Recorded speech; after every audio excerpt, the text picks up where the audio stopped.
Hello दोस्तों, welcome. Sonali's consumer products limited company का IPO open होने वाला है। कंपनी के सभी डिटेल्स देखें, जैसे आईपीओ कब ओपन होने वाला है, प्राइस बैंड क्या है, ओपनिंग डेट क्या है, क्लोजिंग डेट क्या है, जीएमपी अपडेट क्या चल रहा है, फाइनेंशियल स्टेटस देखेंगे और वैल्यूएशन क्या लगा है, अभी इस आईपीओ में अप्लाई करें या अवॉइड करें, ये भी देखेंगे। तो दोस्तों, जैसे मैंने आपको कंपनी का नाम बताया, सोनालीज कंज्यूमर प्रोडक्ट्स आईपीओ, जो कि 7 जून को ओपन हो रहा है और 9 जून 2023 तक चलेगा। अभी कंपनी करती क्या, कब से मार्केट में, तो कंपनी की स्थापना मार्च 2022 में हुई, यानी कि कंपनी का मार्केट में ओनली 1 साल से ही प्रेजेंस है। और कंपनी अभी करती क्या है, तो कंपनी यहाँ पे इंगेज है डिस्ट्रीब्यूशन करने में। और दोस्तों, यहाँ पे मैन्युफैक्चरिंग करती है पहले कंपनी, उसके बाद डिस्ट्रीब्यूशन करती है। यहाँ पे न्यूट्रिशियस बार्स हुआ और हेल्दी स्नैक्स, यानी कि कंपनी यहाँ पे जो नमकीन रहते हैं लगभग, उसमें जो नमकीन प्रोडक्ट रहते हैं अलग अलग कैटेगरी, ये सब कंपनी बनाती है। और कंपनी ने एपेटाइट फूड इसको एक्वायर किया, जो कि लास्ट ईयर पिछले साल ही एक्वायर किया, जिससे कंपनी को बैठे बैठा पूरा जो सेटअप था बिजनेस का, बिजनेस लाइन हुआ, डिस्ट्रीब्यूशन नेटवर्क हुआ, एम्प्लॉय हुआ, रॉ मटेरियल कहाँ से लेना, सब ऑटोमेटिक मिल गया।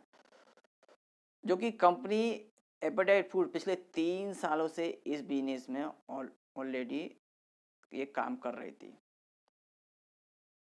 अभी कंपनी के जो प्रोडक्ट हैं उसमें देख सकते हैं दोस्तों, healthy snacks food including granola bar, healthy laddu, puffs, sizzling, chakli, diet bhel और सेव, ये सब कंपनी बनाती है। और एज ऑन 31 दिसंबर 2022 कंपनी ने 420.47 लाख का बिजनेस किया, जो कि 3 राज्यों में कंपनी का मेन बिजनेस होता है, जहां महाराष्ट्र हुआ, गुजरात हुआ और गोवा में। अभी एपेटाइट फूड अपना बिजनेस 5 मार्च 2020 से चला रही थी, जो कि सोनालीज कंज्यूमर प्रोडक्ट ने इसे 15 मई 2022 में एक्वायर किया। और कंपनी की मैन्युफैक्चरिंग फैसिलिटी है यहाँ बसई में है, जो कि मुंबई के नज़दीक है, महाराष्ट्र में है। और दोस्तों, अभी कंपनी इस बिजनेस मॉडल से काम करती है, जैसे कि आप देख सकते हैं लगभग ये छोटे मोटे दुकानदार, हलवाई हुआ, ये जो मिठाई की दुकान है, यहाँ पे भी ये प्रोडक्ट मिलते हैं। तो है ना, बहुत ये बिजनेस अनऑर्गेनाइज बिजनेस है, इसको कंपनी ऑर्गेनाइज करके ये सब बिजनेस चला रही है। यहाँ पे कंपनी पूरा परचेज क्या करना है, मैन्युफैक्चरिंग ऑपरेशन, इन्वेंट्री रखना, ये सब बराबर इस मैनेज कर रही है। और एक्सपोर्ट भी कंपनी यहाँ पे कर रही है। तो यानी अच्छी बात है कि ये अनऑर्गेनाइज बिजनेस को कंपनी ऑर्गेनाइज करके यहाँ पे चला रही है। जैसे मैंने आपको बोला, 7 जून को आईपीओ ओपन हो रहा है, 9 जून तक चलेगा। फेस वैल्यू 10 रुपये पर शेयर है, प्राइस 30 रुपये पर शेयर है, लॉट साइज 4,000 शेयर्स का है। टोटल इशू साइज 2.83 करोड़ का, यानी कि बहुत छोटा आईपीओ दोस्तों। और पूरा पूरा फ्रेश आईपीओ, यानी पूरा पैसा जो आईपीओ से आएगा कंपनी के लिए ही उपयोग में लाया जाएगा। Issue type fix price issue है, लिस्टिंग बीएसई एसएमई होगा। और यहाँ रिजर्वेशन देखें तो दोस्तों, अदर्स यहाँ पे क्यू आई बी हुआ और N S M H N I category बोलते हैं, यहाँ लगभग 50% का अलॉटमेंट है। और रिटेल कैटेगरी के लिए भी 50% का लगभग यहाँ पे अलॉटमेंट रखा गया है। टेंटेटिव टाइम टेबल में 7 जून को आईपीओ ओपन, 9 जून तक चलेगा, 14 जून को अलॉटमेंट होगा, 15 जून को जिन्हें अलॉटमेंट नहीं मिलेगा उनका पैसा रिफंड करना स्टार्ट होगा, 16 जून को जिन्हें अलॉटमेंट मिलेगा उनके डीमेट अकाउंट में सर्टिफिकेट होंगे, 19 जून को लिस्टिंग है। और दोस्तों, लॉट साइज में हम जैसे रिटेल इंडिविजुअल कितने अप्लाई कर सकते हैं, तो मिनिमम 1 लॉट, मैक्सिमम भी 1 लॉट। यहाँ 1 लॉट में 4,000 शेयर, जिसके लिए 1,20,000 अमाउंट इन्वेस्टमेंट में लगेगा। और एच एन आई कैटेगरी में हम 2 लॉट अप्लाई कर सकते हैं, यहाँ 8,000 शेयर रहेंगे, 2,40,000 अमाउंट इन्वेस्टमेंट में लगेगा। और दोस्तों, प्रमोटर्स देखें तो यहाँ पर देख सकते हैं सोनाली नीलेश कोचरेकर और स्मिता शशिकांत शाह, ये कंपनी के प्रमोटर्स में। और प्रमोटर्स की होल्डिंग आईपीओ के पहले 33.12% की, आईपीओ के बाद 38.59% की। तो यानी बहुत कम यहाँ पे होल्डिंग हो जाती है दोस्तों। तो ये एक माइनस का पॉइंट बोल सकते हैं यहाँ पे। और कंपनी के फाइनेंशियल देखें तो दोस्तों, यहाँ फिगर्स लैक्स में है।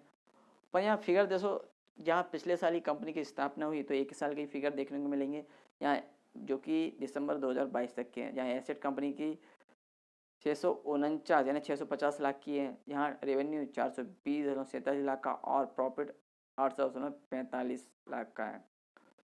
और नेटवर्थ 349.21 लाख की, और रिजर्व सरप्लस 243.71 लाख का। और कंपनी पे कर्ज देखें तो ओनली 5.41 लाख का, तो कर्ज ना के बराबर ही है।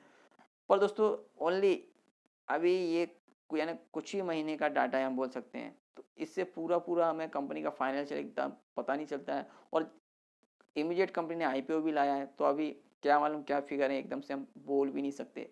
ओवरऑल देखें तो दोस्तों यहाँ पे इतने फाइनेंशियल यानी कंपनी की यहाँ स्थिति यहाँ फिलहाल तो ठीक ठाक नजर आती है। पी रेशियो देखें तो 2.98 का, ईपीए 10.08 और रिटर्न नेटवर्क 19.60% का। और आईपीओ लाने का रीजन तो दोस्तों कंपनी को यहाँ पे वर्किंग कैपिटल का रिक्वायरमेंट है, तो जो आईपीओ से पैसा आएगा इससे फुलफिल करेगी। और जनरल कॉर्पोरेट पर्पस और आईपीओ लाने में जो खर्चा होगा वो भी आईपीओ के पैसे से ही कंपनी पूरा करेगी। और दोस्तों कंपनी के आईपीओ में हम अप्लाई करें तो कंपनी का एड्रेस हमें पता होना चाहिए। तो दोस्तों देख सकते हैं ground level, loft, basement, Sethia industrial estate, Tungareshwar, Phata, Vasai east, Palghar Thane का ये एड्रेस है। Phone number, email ID, website आप और भी यहाँ कंपनी के डिटेल चेक कर सकते हैं, प्रोडक्ट देख सकते हैं। रजिस्टर कंपनी का Purva share registry India private limited, phone number, email ID, register का वेबसाइट हमें अलॉटमेंट स्टेटस चेक करने के लिए उपयोगी पड़ेगा।